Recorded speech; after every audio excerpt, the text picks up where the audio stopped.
Hello friends, मैं चंदन कुमार आप सभी को अपने यूट्यूब चैनल मैथ्स विद चंदन में स्वागत करता हूं। आज हम एक नया टॉपिक और बहुत बेहतरीन या ज़बरदस्त टॉपिक है जहां से क्वेश्चन एग्जाम में पूछे जाते हैं।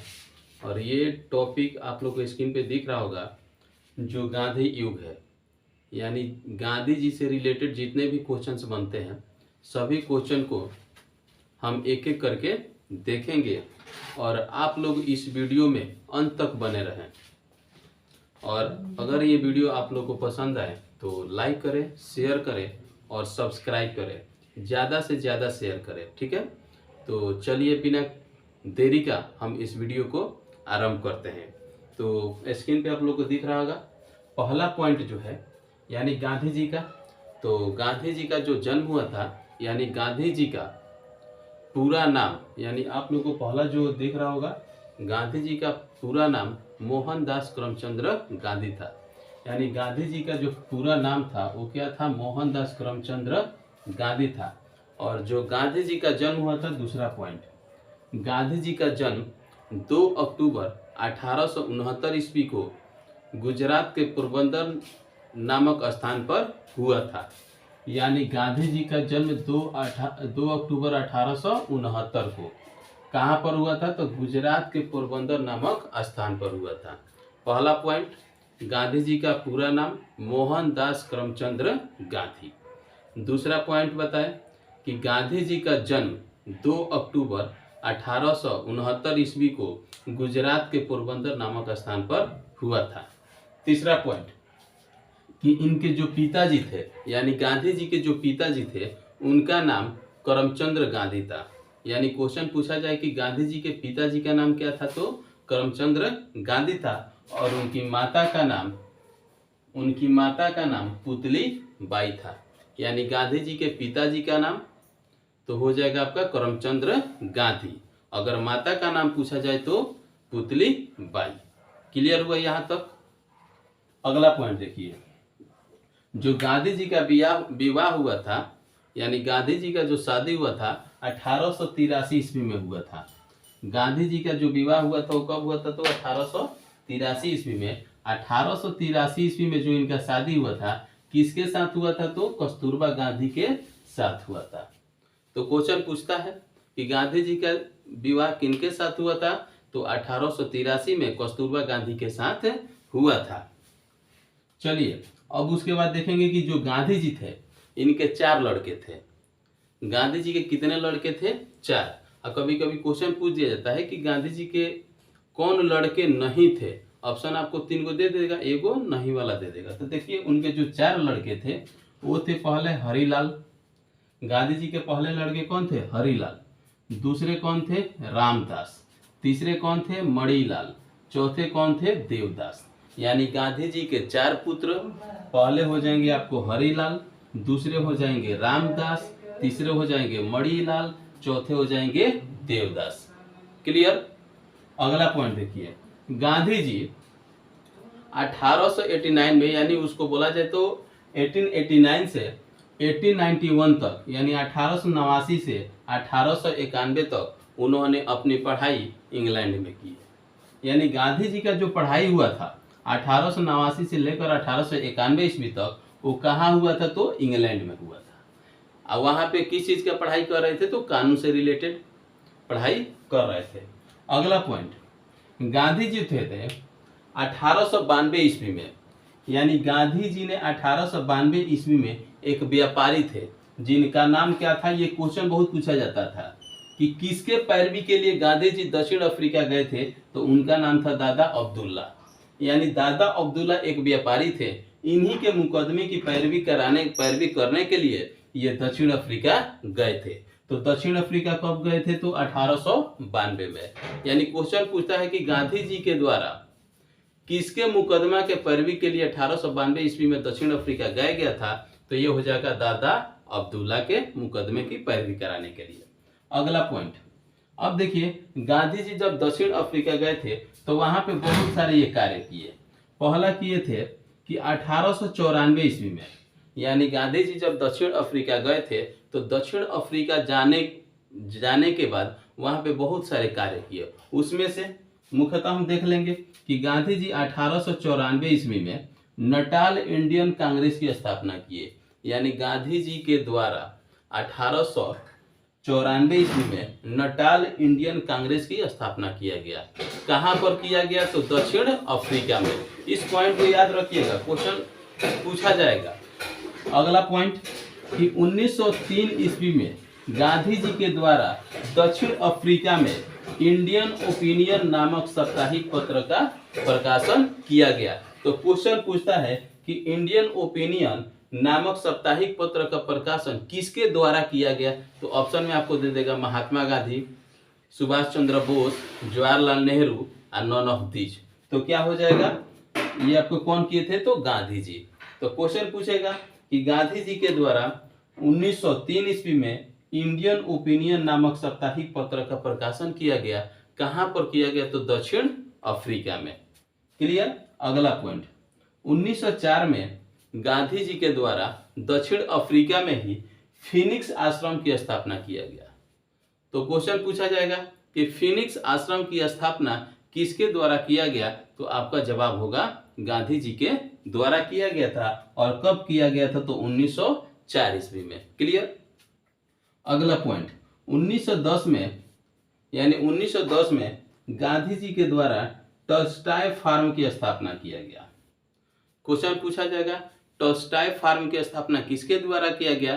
तो गांधी जी के द्वारा 1910 में टॉल्स्टॉय फार्म की स्थापना किया गया। वो भी कहाँ किया गया? तो जोहान्सबर्ग में। इस बात को याद रखिएगा, गांधी जी के द्वारा टॉल्स्टॉय फार्म की स्थापना 1910 ईस्वी में कहां पर किया गया? तो जोहान्सबर्ग में किया गया। अगला पॉइंट, अब देखिए, गांधी जी फिर दक्षिण अफ्रीका से अपने देश आते हैं 9 जनवरी 1915 को। यानी दक्षिण अफ्रीका से चल करके गांधी जी 9 जनवरी 1915 को भारत पहुंचते हैं। और जब जिस दिन ये भारत आते हैं, यानी 9 जनवरी 1915 को जब गांधी जी भारत आते हैं, तो उस दिन हम लोग प्रवासी दिवस के रूप में मनाते हैं। तो क्वेश्चन पूछा जाता है कि प्रवासी दिवस कब मनाया जाता है? तो 9 जनवरी को। क्यों मनाया जाता है? क्योंकि गांधी जी दक्षिण अफ्रीका से चल करके भारत आए थे। ठीक है, आप लोग इसको स्क्रीनशॉट लेना चाहते हैं तो ले लीजिए, हम हट जा रहे हैं।